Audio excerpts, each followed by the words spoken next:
If you're an African youth, please listen close. I'm about to show you why you don't have ownership mentality. You see, a lot of that goes into our upbringing. We were not particularly raised to believe we owned anything, not even toys. I mean, the toys were ours on paper, but our parents never hesitated to remind us who really owned it, or their ability and willingness to seize it whenever we are errant, or sometimes how much they bought it. And this is a metaphor for how many African youths grew up. We've been granted resources, but not responsibility. We've been given dreams, but not decisions. You are told, this is your opportunity, but also make sure it makes us proud. So what happens? You grow up having access to life, but no authority over it. So it's not a surprise that we grow up and seem not to have agency over our lives. So it's like we go about seeking permission to follow our own dreams. Because for most of our lives, agency was a borrowed thing, which is why we seem to be more excited about telling people something we want to start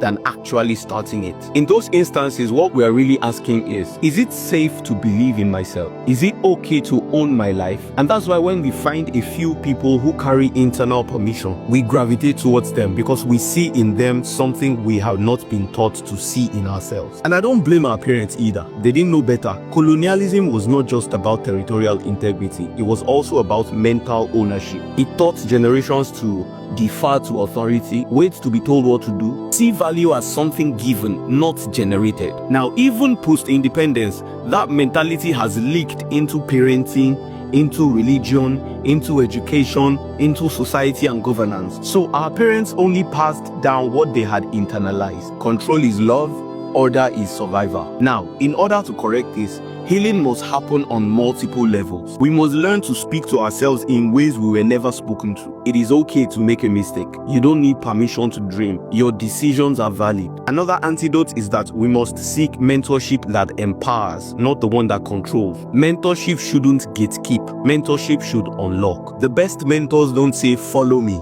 They say, this is how to follow yourself. We must also start rewriting the narrative. From film to podcast to content, we must start to normalize young people questioning the script and a new generation rewriting theirs. We must also build tribes and communities that don't shame you for thinking differently or for failing forward. We must build communities that say, we value your voice, not just your obedience. You see, when you grow up seeking permission to play with your own toys, you enter into adulthood seeking permission to live your own life. So until a generation learns to give itself permission, it will always seek validation from those who look like power. Look, this is a symposium conversation. 2 minutes are not enough, but I hope you get the idea now. Please share this video.